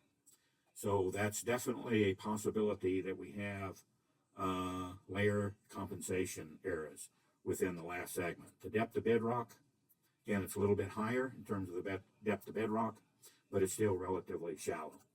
So this is one where that changed significantly from using one layer. We now have layer compensation for the subgrade. We have very high of 100 KSI, and we have for the subgrade layer, and very, very low base modulus values. And that would be shown in this plot, where we're comparing the segment 3, very low granular base values, as opposed to very high subgrade modulus values. So the question now becomes do these results look similar or look appropriate? This would be an area where we potentially have layer compensation errors in segment 3, shown by this graph. High subgrade modulus values with relatively low granular base modulus, and as the granular base modulus increases, the subgrade modulus base decreases, but only for that one segment. So is that reasonable? So we'll go down to looking at the summary of the results and then make some concluding takeaways. So for segment 1, we fixed the average modulus for the wearing surface. Now the average base modulus is about 400 KSI. However, we have Poisson's coefficient of variation, 0.54. That's slightly higher than 0.5, but remember for segment 1, we did have a lot of variation. Let me go back. Under segment 1 for the asphalt layer, and you can see that's what's causing the high, then the low. That's what's causing the coefficient of variation to increase. Very high values to very low values. So one way to reduce that is to subdivide segment number 1 into 2 segments. That's something I generally would not recommend to be done unless the physical cores or the cores show something physically different between the first part of segment 1 versus the second part of segment 1. So that's the importance of cores and borings, to try to explain some of the back calculated modulus results or deflections. So let's go back to the summary of results. And so we have a coefficient of variation of 0.54 for the base. The aggregate base, we have about 24 KSI. That's relatively reasonable for an aggregate base. On the low side, but reasonable. Coefficient of variation 0.36. That's considered acceptable. Subgrade modulus is now higher. We're separating the asphalt into 2. Now we have 13 KSI and a coefficient of variation of 0.5. So this would be considered very reasonable. These would be reasonable results, other than the average asphalt modulus of the asphalt base now is very low, and that would indicate a lot of damage. But some of the cores from this project do indicate damage in the aggregate base or disintegration of the aggregate base, whether that's caused by a lot of wrap in the aggregate base, moisture damage, or whatever reason for the disintegration would have to be investigated through cores to determine the reason for the very low value. Now let's go to segment 2. So for segment number 2, the average wearing surface now is 700 KSI, and the average base modulus is about 1,400 KSI. The coefficient of variation now is 1.96, very high, but that is typical of thinner asphalt layers, or where you have a thin asphalt layer above a very stiff, or what's calculated as a stiffer asphalt base layer. And the base layer in this is 1,400. So now they're kind of reversed from the previous segment, from segment number 1. Coefficient of variation of 0.42. Aggregate base, 15 or about 16 KSI, it's lower. Coefficient of variation 0.43. Our subgrade now is 12 KSI, which is reasonable, but the coefficient of variation is 0.94. And if we go now to segment 3, we can see that the wearing surface is 2,800 KSI, coefficient of variation 0.46, indicate a very good material. The asphalt base now is 416 KSI, very low, coefficient of variation of 0.57. Aggregate base is now 9 KSI, very low on the average, coefficient of variation of 0.71. The subgrade, fine grain subgrade soil now 37 or 38 KSI, and a coefficient of variation of 0.9, relatively high. So we have higher coefficient of variations, and now a lower base modulus as opposed to our subgrade modulus. So if we now go back to the back calculation and look at segment 3, you can see that we'll turn these off, and you can see that the subgrade has very high going, where we did hit the limit on some of these sites or some of these points. So there goes very high, very low, as opposed to our subgrade soil, which is relatively low. So from these results, we did two simulations. One is using one asphalt layer, and then which we got acceptable results, except a very low resilient or elastic modulus of the subgrade soil. With the one layer asphalt layer simulation, when we break the asphalt layer simulation into a 2-inch wearing surface over an asphalt base, we then have potential layer compensation errors, as well as we have very low aggregate or low modulus for our crushed gravel layer, which is very, very low. So all in all, if I was doing the design for this project, I would use the simulation where we included all asphalt layers into one layer. In other words, the wearing surface added to the asphalt base layer, or one asphalt layer, because all the coefficients of variations were below 0.5 or about below 0.5, and the moduli for the asphalt still low, which would be similar to from the cores, where we did have some disintegration of the asphalt base in the cores. And keep in mind that the 2-inch asphalt layer over 6 to 8 inches of an asphalt base, sometimes we do have a lot of variability, and we can get into the minimum means, minimum low values where we do have layer compensation, which for this segment and segment 3, we definitely did have that. So all in all, I would go with the results where we used one asphalt layer in the simulation and use that for the rehabilitation design. But I would use cores or borings to ensure that I can physically explain the very low modulus values for the subgrade layer, which was 4 KSI, considering one asphalt layer, generally around 4 KSI. So do the borings physically explain by very high water contents of our fine-grained soil above bedrock that we have saturated conditions. So if I confirm that with the borings, I definitely would go with the results for the one-layer simulation. So it is important to always use cores and borings to confirm and or explain results we get from the back calculation. In other words, that becomes a so-called ground truth before you do the rehabilitation design. So with that, we're going to end our demo number 2 and go back to concluding session 4 and module 4. So with that, thank you. One final thing to remember. The BcT is not a magical tool so that you hit one button and you're done. The user needs to have a careful look on back calculation rules or suggestions while using the BcT. These are: layer thickness should increase with depth below the surface. No thin layers. Combine like layers in the beginning. Do not back calculate types 1 and 3 basins. RMSE should be as low as possible, but definitely less than 5%.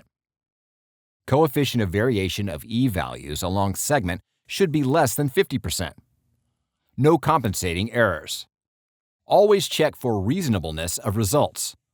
And remember, always use your engineering judgment and experience. This ends Module 4. The next module of the training course is Module 5, Training Course Closing Comments and Summary of Takeaways.